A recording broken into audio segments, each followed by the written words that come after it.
Hello everybody, good morning and welcome to the United Stand. This is your latest Manchester United news as we finally get on to a story that many of you wanted me to talk about and I didn't yesterday. Costa, Porto, goalkeeper, Erik ten Hag's transfer priorities. You can see on the thumbnail it's de Jong and it's Costa from Porto. We'll be bringing the latest on those. Frenkie de Jong's actually done another interview talking about his future in the summer, etc. So we'll talk about that. Bit of a change of tact on the show this morning. Also want to talk about Ivan Toney, very topical. 2 goals for Brentford last night in their 2-0 win against Brighton. Is he going to leave Brentford? Of course he is. Brentford have a model of selling players. He will leave Brentford, I believe, in the summer. Will Manchester United make a move for him? Should Manchester United make a move for him? Also want to talk about a few other bits as well as a bit of positivity around the Glazer out movement and why it's very important because it will restrict the Glazers' ability to hold on to the club. So remind me about that a little bit later in the show. And we'll fly straight into it with Costa and de Jong. Lots. I am going to mention the Mason Greenwood thing as well because it's come up again this morning, but it will only be to reiterate what I said on the show last night. People start speculating things and there ends up being repercussions, and there has been repercussions, as has been reported by The Sun this morning, which we'll be discussing a little bit as well. But let's keep it on the football because that's what we're here to talk about. And we're going to start off with, is it Diego Costa? Of Porto, the goalkeeper. I think he's 23 or something like that. So we'll also talk about Frenkie de Jong as well. But look, let's be honest, over the last 48 hours, we've seen a lot of stories, and I'm not 100% where they're coming from, but I'm seeing them a lot in the UK press now, that Manchester United are prioritising Costa as their number one target to be our next goalkeeper and bring him to Manchester United. I would suspect that this is probably originated from Portugal, and he certainly ticks a lot of the goalkeeping hipsters' targets, myself included. You know, he's 6'4", he's very quick off his line, he's brilliant with the ball at his feet, he's a good shot stopper, he's now established, I believe, as Portugal's number one. So he ticks all the boxes of what we would and should be looking for as a Manchester United goalkeeper for the next 10 years. Obviously, there's a slight fly in the ointment there for me and many other people in the fact that David De Gea is playing really well over the last year. For me, he was Player of the Year last year if Ronaldo hadn't deserved it, and I think he's doing well again this season and improving his game under Ten Hag. So that is still. Look, I suppose it's a little bit like, you know, John, who lives around the corner from me. He's got a perfectly nice car on the drive, but he's always looking to impress and get a new one. And I just think, you know, do we need a new goalkeeper right now? And to which the answer is yes and no. Longer term, is David De Gea going to stay the goalkeeper that we want him to be as he gets older? And can he become the sweeper keeper that we want him to be? That jury's out on that. And obviously, there are goalkeepers out there that can do that job that Ten Hag wants. So I'll revert to what I've always said, that we have got to bring another goalkeeper in that over the long term becomes our number one goalkeeper. And, you know, Costa certainly would fill that role very, very well. We've mentioned other goalkeepers like Sanchez at Brighton. I think Lafont's been mentioned from France. There are a few others as well. But this goalkeeper has obviously come quite prominent this season, these last couple of days. And he will get snapped up by somebody because he looks like he's going to be a fantastic goalkeeper. And I'm not going to pretend that I've seen loads of him, but obviously I read a lot. I see what a lot of people are saying, and a lot of people I respect are saying, "No, this is the goalkeeper we need to get this goalkeeper, and he's going to be one of the best sweeper keepers in the world." And, you know, he's so good he's tall, he takes crosses. He is if you could build a super keeper for what Manchester United need, he's good with the ball, he's good in the air, he comes for crosses, he's quick out of his box, he can do cartwheels blindfolded, you know, he does charity work, the lot. You know, I've added the last 2 on, of course, for effect, but he does tick all the boxes. So, you know, what's wrong with being linked with a goalkeeper like that? Thanks for pushing through all the crap to get this community to where we're at. You could have easily given up with all the haters, says Raza. Thank you very much. And why is Pickford not an option? Great on the ball and superb shot stopper, says Charlie. I don't want Jordan Pickford at Manchester United. I'm sorry. You know, we're talking about Costa and you're talking to me about Jordan Pickford. I mean, Jordan Pickford, I don't know whether you saw the video I did with Ben Foster on Monday. He was very critical of both goals that Man United scored at the weekend, and he explained to me why. And I can't remember whether we did it off air or on air, but basically he said that the Antony goal, Pickford comes out too quick and makes it easy for Antony just to whip it round him. and the Ronaldo goal really shouldn't be getting done on your front post from that angle. So I've never been totally convinced by Pickford as a top level goalkeeper, and I think that Costa is very, very interesting, but I don't want to delve into it too much because I now want to tell you what my opinion on this is, and it might be a little bit disappointing to people, and I haven't spoken to anybody about this. This is just pure opinion, pure Goldbridge opinion. It might not be gold, but it's pure Goldbridge opinion. Do I think we're going to get Costa from Porto? No, and no. That's going to get clipped, isn't it? But no, I don't think we're going to get him because I don't feel that we've got the money to do this sort of deal. What's the latest on the Glazers? Any biases, Timmy? I'll talk to you that in a minute. So I think Costa's a good goalkeeper. I think he ticks every single box. And in no way will you make me say anything negative about not wanting that goalkeeper. And there's 5 or 6 other goalkeepers I would like us to sign. Sanchez from Brighton's one. I'd take a punt on Lafont as well. But in relation to Costa, I do not think we're going to buy him. And I will tell you why. I think he will want to come in as the number 1 goalkeeper, and I don't think that decision has been made by Ten Hag yet. I don't think he's made his mind up that he wants a new number 1. He may want a number 1 that wants to fight for the place and learn the place for a year or two, which I don't think Costa would want to do. I think he'd want to come in and be the number 1 straight away. So we don't know whether that's up for grabs, the number 1 shirt. But more importantly, this is the most important reason of all why I don't think we'll buy him. His contract runs till 2026. And I think he already has got a release clause of 50 million quid. So, and also goalkeepers don't go cheap. I mean, look, what did Kepa go for a few years ago? Keepers are no longer going for cheap.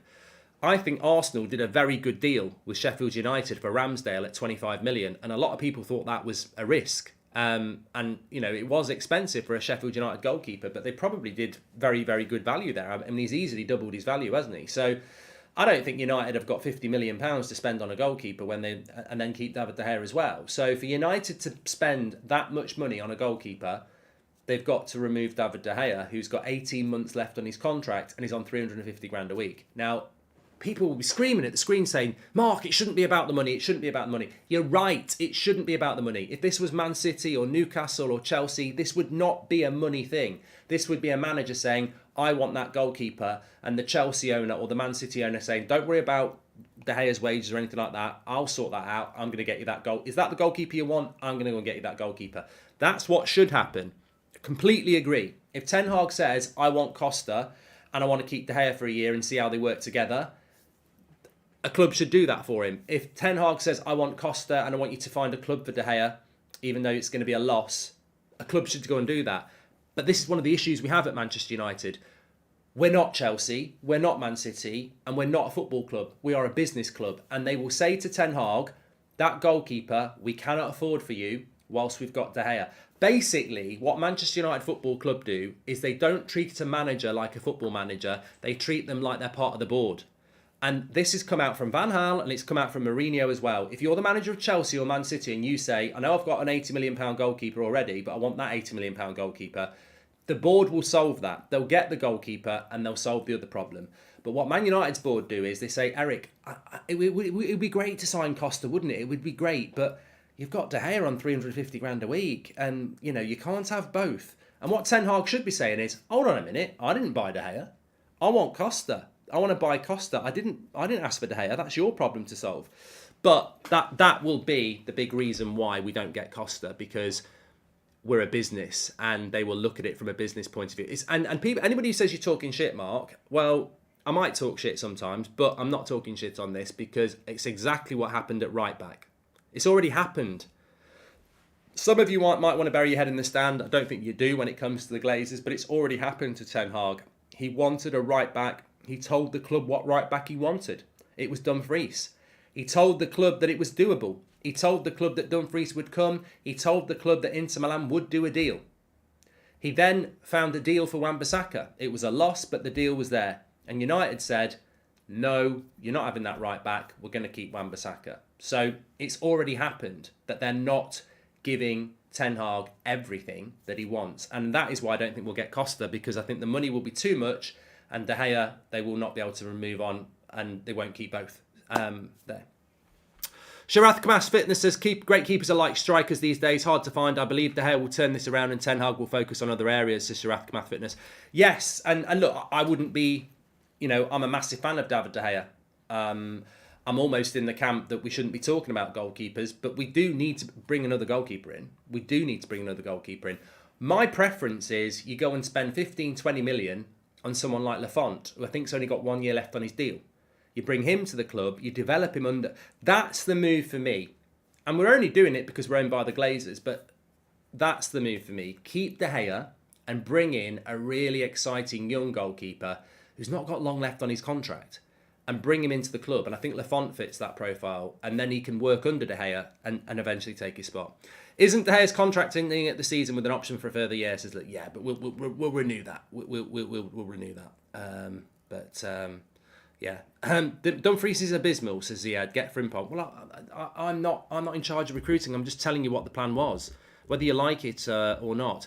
De Gea, Reese has just asked about De Gea's contract. So De Gea's contract is up at the end of the year, like Rashford, like Fred. There's a couple of others as well, like Delo and Luke Shaw. But we've got an option for another year on all of them, so we'll extend them all because he'd be an idiot not to. But we will have to do something. Lafont is 23. Yeah, we've done a video on the goalkeepers before, haven't we? So that's the situation with the goalkeeper. Frankie de Jong remains a number one priority for Erik Ten Hag. That's not changed in a couple of months. This was the player that Erik Ten Hag wanted above anybody else in the summer. This was the player that Erik Ten Hag wanted to build the Manchester United rebuild around. He wanted Eriksen as well. I always find it, it's a bit like if Ranić had stayed and worked with Ten Hag. It never happened, so you just speculate in your mind. But I would have been very interested to see if they'd wanted that to work, how they would have worked together. I think it would have been great to see with Ranić above Ten Hag. Didn't happen. I also think it would have been really interesting to see what would have happened if we'd got De Jong, because we still would have got Eriksen. So we would have had Eriksen and De Jong. We probably wouldn't have got Casemiro, which I think sort of goes against my principles, really. I think we need that Casemiro CDM. But if we got De Jong, it would have been interesting to see what would have happened. He was the priority signing for Erik Ten Hag. Everybody knows that. It's not a secret. And he remains a priority for Erik Ten Hag, to be honest with you. Whether it remains a doable priority for United, nobody can really answer, because when the transfer window closes, United don't really put stuff out there, because it's beneficial for United when the transfer window's closed for us to get to link to everybody. United don't care if we're linked to De Jong or a goalkeeper or Messi between September and January and February and May, because they're not buying anybody. So any story that's positive about transfers is good for them. Man United only tend to brief about not being involved for transfers when the window's open to try and calm down expectation. So United won't come out and say that we're not in for De Jong anymore now, because it's not in their interest to do that. It's actually better for them if they are linked to him. But Ten Hag still wants De Jong. We'll tell you what De Jong has said in the last 24 hours in a moment. But whether Man United would buy Ten Hag De Jong now, I don't know whether they've got the money to do it. He remains a priority for Erik Ten Hag, of course. But what has De Jong said in the last 24 hours? I basically reiterated again that he was calm, that he was going to stay at Barcelona, that he wants to win his place back into the team, that Xavi's only not really spoken to him much, only about playing matters. He hopes he's going to play in the El Clasico. I think with De Jong, it's really just a case of the boy doth protest too much now. All we ever hear from De Jong is that he never wanted to leave and he was calm. You've made a mistake, mate. If that mistake turns into a success, well done. But it's a bit like, you've got a crap hand at poker and you don't concede. You just try and play your way through to a win. Bluff. I just think De Jong's bluffing now. Like, the summer was a mistake. He should have left. The club wanted him to go.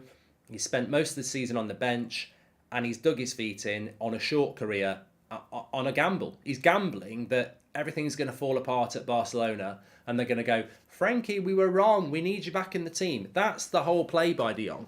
If Barcelona had started the season well and they were doing well in the Champions League, he would be sat on the bench forever. So I don't think De Jong's in a strong position. I really think from a footballing point of view, he should have left, especially when a club is openly saying they want to sell you. But look, Barcelona aren't doing particularly well at the moment, so maybe he'll find his way back into the team and he'll become the saviour, and then the fans will love him again and the club will love him again. But I mean, I think anything's possible. I think the interesting thing with De Jong would be if he stays on the bench, goes to the World Cup. Van Gaal says to him, "Look, you can't stay on the bench after this. You know, it's all right because the World Cup's at Christmas, but you know, from now on, I need you to play regular first team football." Does he then say in January, "I want to go," because Barcelona will sell him, and then do Man United have the money? So I can't stand the De Jong story. I'm much the same as you. I can't stand the story, but the fact remains, it's still an open story because Ten Hag wants him, and if United would still pay for him, Barcelona would sell him. So it comes back down to De Jong again. And as I said, De Jong made a mistake in the summer because he should have left. Whether it was Man United, Chelsea, or whatever, he should have left. And he may have to leave in January, so we'll have to wait and see. Really surprised United aren't going for Raya or Sanchez. Premier League proven in the style of a sweeper keeper. Seems a no-brainer. I particularly, Zachary, good point. I particularly like Sanchez at Brighton. He will be expensive. I think in the case of Raya, he is good, and I suspect his contract situation is a little bit shorter, and he would be cheaper from Brentford. But yeah. Lil says, food for thought. What if Man United let some of the players on their final year of their contract leave, e.g. De Gea, then Costa would be feasible? Yes, Lil. I mean, I'm not celebrating that, but you're right. I mean, the fact is, with Fred, I wouldn't renew his contract. Fred's on over 100 grand a week. He's going to be 30 after Christmas. He's a bench player. He's very limited. He's very useful as a bench player, but do you need to spend? I mean, let me put it like this. And you could transfer this to Luke Shaw, you could transfer it to Rashford, you could transfer it to David De Gea. You could potentially transfer it to Delo if you want. But in the case of Fred, 30 this season, 18 months left on his contract. Definitely a bench player, definitely not going to improve from what he is. In certain times he's really useful, and in certain times he's really frustrating. Is he part of the future of Manchester United? No. He can't be developed, and he's 30, and he's quite expensive. His wages are. And he's on over 100 grand a week. If I'm Ten Hag, and I'm Richard Arnold, and I'm John Murtagh, I'm saying, right, we renew Fred's contract for a year, and we sell him in the summer for 10 million. All agreed? Yeah. If someone says, I don't agree, let's keep him, he's a good lad to have around the place, I'd say, but I can find you a good lad who's 23, who we can develop, who's on 60 grand a week. You're telling me to keep a player who's going to be 30, who we can't develop, who's on 120 grand a week. So Fred, for me, is not a renewable contract. We probably will renew it. I mean, God, we gave Phil Jones a 5-year contract when he'd been injured for the previous 5 years. But Fred's a contract I wouldn't renew. De Gea, 350 grand a week, 31. It's different because, unfortunately, some people don't understand that a goalkeeper is very different to an outfield player. Goalkeepers hit their prime between 30 and 35. Outfield players hit their prime between 25 and 30. So we are actually in David De Gea prime years. Look at Kasper Schmeichel in his early 30s. Like, he was brilliant. So De Gea is in his prime years, and he does have a value. I wouldn't let De Gea run his contract down. I would want to try, and I'd renew the contract, and I'd try and, if the plan was to move him on, I'd try and get a fee for him. Very difficult because of the wages we pay. But Rashford, obviously, we will renew that. Luke Shaw, probably going to renew that. Delo, you've got to renew that. But talking about Raya at Brentford, I don't know whether anyone saw last night, Tony. I did want to bring Tony in very, very quickly. Is he a player that we could bring to Manchester United? Well, look, Brentford will do a deal. I think that deal will be somewhere between 30 and 50 million pounds in the summer.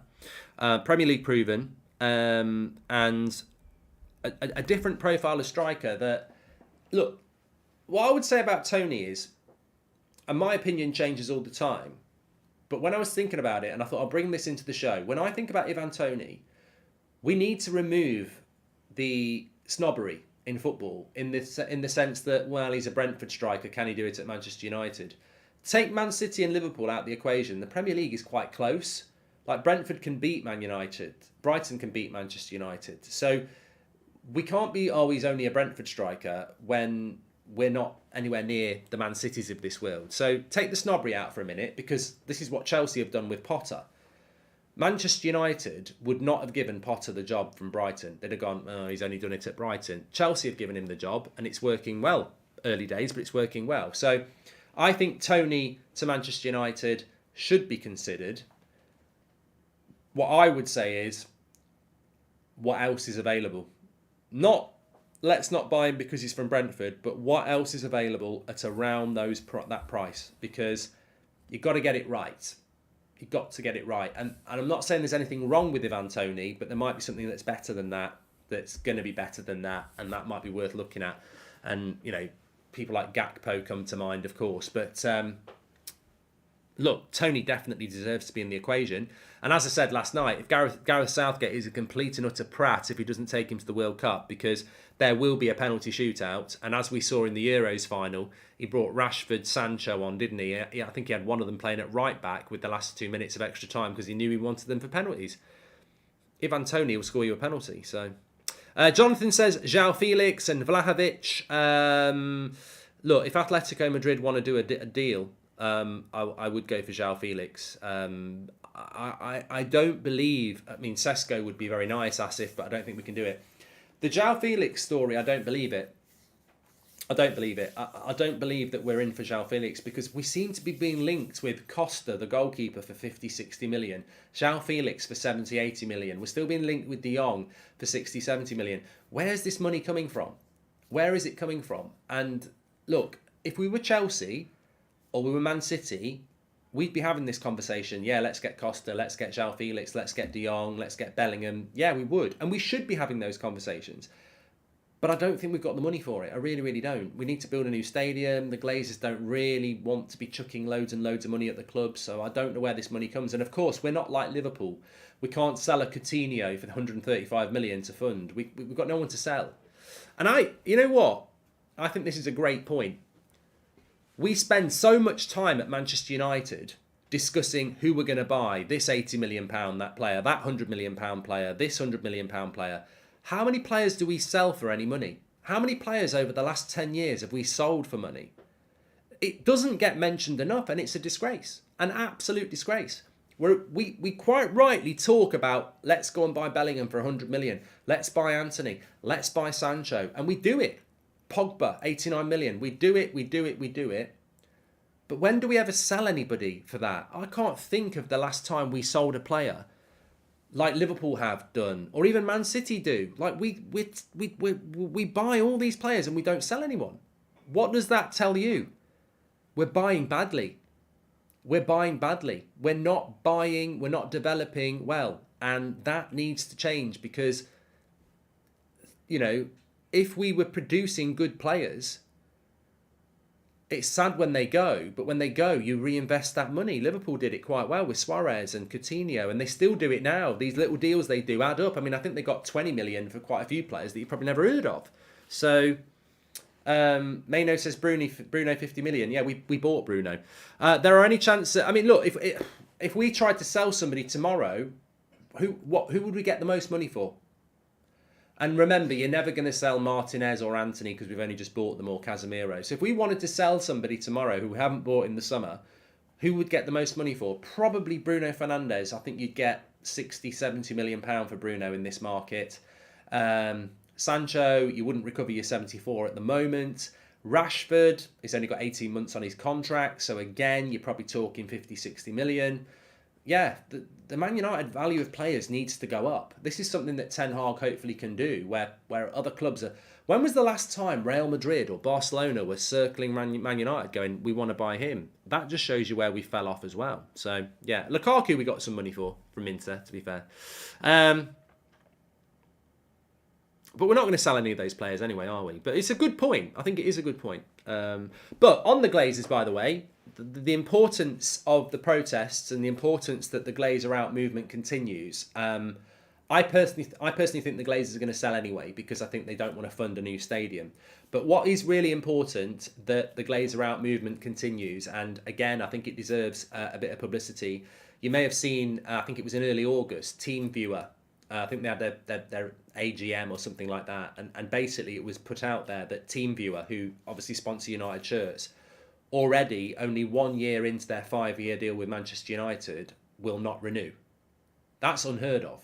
Now, they probably wouldn't renew anyway because we'd probably get a new shirt sponsor. But when the sponsor who's only been 1 year of 5 is saying they won't be renewing, it shows you that their exposure is not what they wanted. And this is really important because all the noise around the Glazer out movement, whether it's online or whether it's outside the stadium, it does get noticed by sponsors. If I am the boss of, I don't know, a fizzy drinks brand or, a high-tech company, in the entertainment industry or whatever, or TikTok or whatever, do I want to put my sponsor on the name of Manchester United at the moment? And the honest answer is, it's not as valuable as it was 20 years ago. When Vodafone were doing it, they were sponsoring Man United yearly reviews and stuff like that. It was, Vodafone on the shirt of Man United with David Beckham and Sir Alex Ferguson. It was seen as a positive thing. That legacy is something the Glazers have bled. It was a really big thing to be AIG or Vodafone or Sharp or any big sponsor on a Man United shirt because Man United represented the promised land of positivity and success. The Glazers bought that and kept selling it. And over the years, brands just kept going, yeah, I want to be associated to United like Vodafone. But what happened is, do you look at TeamViewer the way you looked at Vodafone? No. And that's not TeamViewer's fault, and it's not Vodafone's fault, it's just the time. And now sponsors are waking up, and they are waking up, that it's not a good thing to pay Manchester United a lot of money to put your name on their shirt. Because any branding associated to Manchester United at the moment is actually associated to the Glazers, because you are funding the Glazers. So this is why Glazer out movements are really important, because sponsors are turning their back on Man United, and this is something Richard Arnold mentioned in that pub. They're aware of this. They're trying to get investors to come into the club, and there's a negative impact of doing that. So don't lose sight of the fact that, what's happening with the Glazer out movement? Is it moving? Is it not? The Glazer out movement was never going to be over in 2 weeks. It might take 2 years. It might take 5 years. It might take 2 months. But 100% it makes an impact, because sponsors are realising now, you put your name on Man United, you're not being associated with success and positivity. You've been associated with funding the Glazers. So, and there's not a lot the Glazers can do about that. There's not a lot. So many rumours on MGW that he's going to come back. Is it? If so, then do you think we'll buy a striker? Says Glazers out. MGW. I know what you're talking about. Sorry. And Daniel Kirk says, not personal, I love the hair, but would it not make more sense to have Costa on 100k a week than David on 375? I wouldn't renew, says Daniel Kirk. You've still got to spend 60, 70 million on Costa though, Daniel. You know what?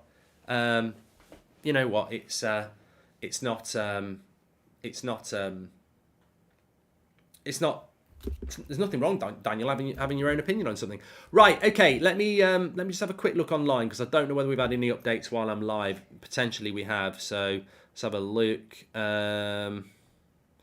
George Kyle's putting clips in the chat about Costa's distribution. There's no doubt that he's a good player.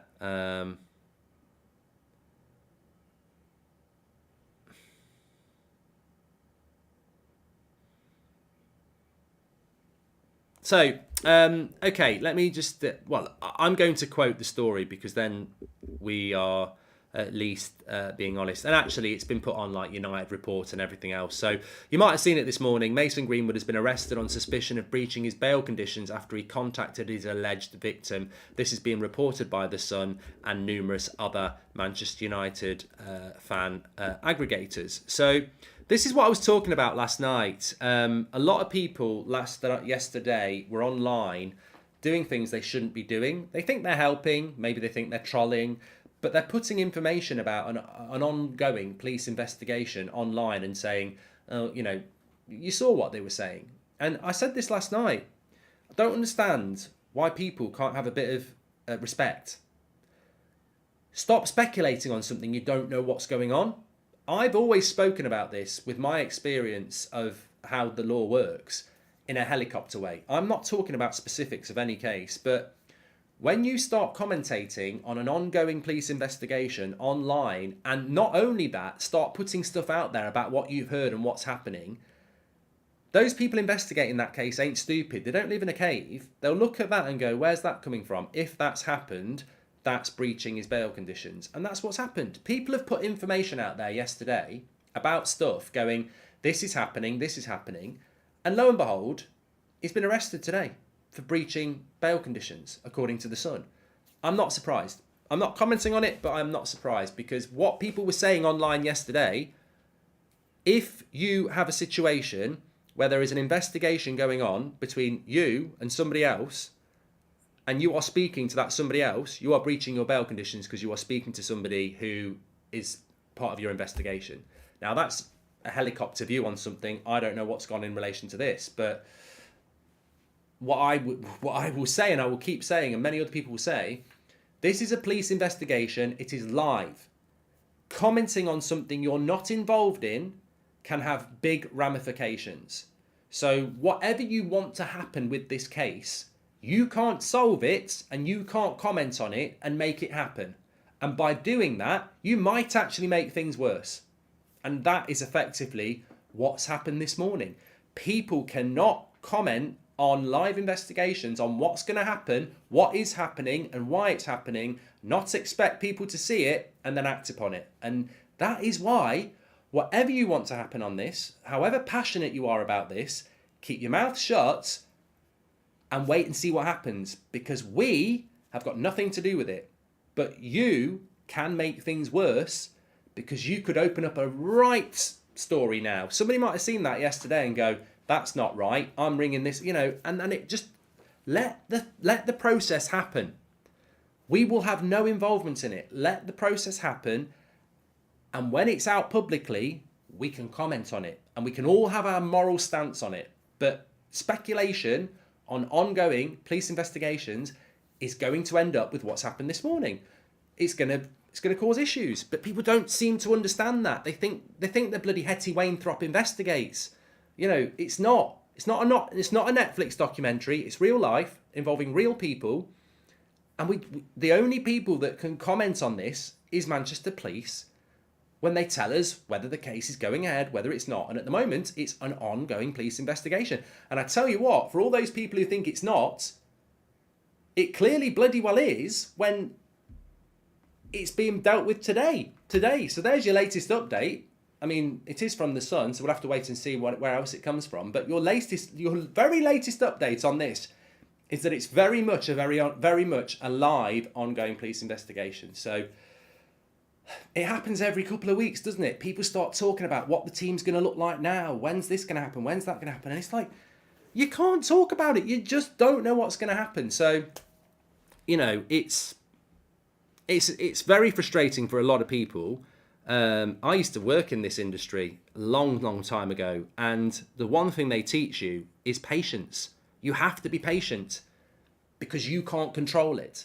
And you're better off just parking your emotion, parking your thoughts and waiting, because something happened with the Ryan Giggs case a few weeks ago? Didn't somebody get in trouble for commenting on it while it was ongoing? You can't do that in this country. You can't start doing that. And people think because they're online, they can write what they like. And you can't. You can't do it because it might impact on it. So whatever you want to happen, I wouldn't start speculating about it, really, because it can cause more damage either way. And we'll just have to wait and see what happens. At the moment, I want to talk about football. We can't talk about football with that because he's not a Man United player at the moment. He's not training with Manchester United, and effectively, we shouldn't be talking about the case at all. Let the law run its course. Simple as that. I get it. People want to comment about everything. James Bond dies in a film. Oh, spoiler alert. To be honest, if you've not watched that by now, it's your own fault. Everyone wants to comment on everything. I get that. But this is... I know what I think. I know what I think. I know what I think's going on. And I know what people message me about. And I know pretty much from when I used to work in this sort of thing, I pretty much know what's going on. And I pretty much do know what's going on, in my opinion, but I'll tell you honestly, I don't know which way it's going to go. I honestly don't. So, if that helps anybody, I've dealt with these sort of things, people have told me sort of things. Never going to talk about them publicly, but also I don't know which way it's going to go either. I wouldn't even guess which way it's going to go. So why some people think they know which way it's going to go, or why they think they're qualified to discuss it, I just think it's really naive. And I think it's also sad that, you know, it's a Saturday again, and remember it was last January when this came out, that we start delving down into these things, and we can only talk about what's in front of us. And I'd much rather be talking about Costa or De Jong or the match tomorrow, to be honest with you, because these sort of things can run and run and run. And I'd much rather be talking about Glazers out. And as I said, I do think that's really important, that TeamViewer don't want to sponsor Man United anymore. Tell me a brand that wants to sponsor Manchester United, and tell me a brand that wants to sponsor Man City. They're queuing up to sponsor Man City. They're queuing up to sponsor Liverpool. They'll be queuing up to sponsor Arsenal now, Chelsea, all these clubs, Newcastle. Brands will choose them over us. It doesn't get discussed about enough because it's something that's going to make you feel happy. Brands do not see Man United as a good club to be associated with because they understand the negativity they will get as a brand if they sign up to the Glazers. If there was a story this morning saying Man United have signed a multi-million-pound deal with a shirt sponsor called X, what would your reaction be? You'd be onto that club brand straight away, negative reviews, the lot. If that same brand was the new sponsor for Liverpool, pumping money in, people would be like, that's great. Hold that thought. Doesn't get spoken about enough. Brands, Manchester United, they don't fit together anymore. And that's because of the Glazers. The Glazers need to build a stadium. They're losing money. Brands are not giving them the money they need. I tell you, I think we're heading towards it. I really do think we're heading towards it. Anyway, look, thanks everyone for watching. Chart show's coming up today at some point.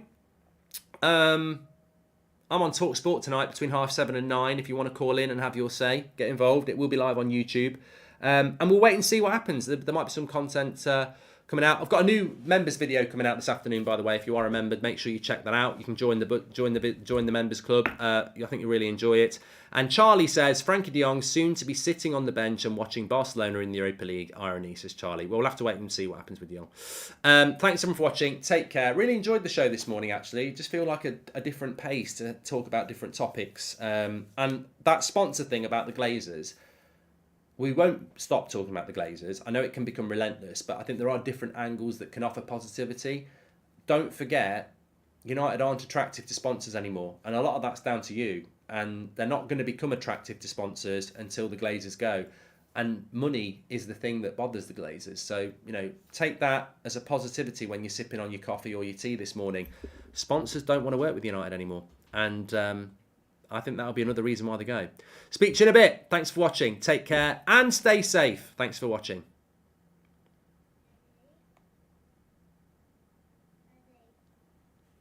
Wait a minute. My mouse ain't working. I can't turn the stream off. What's going on? Oh my God.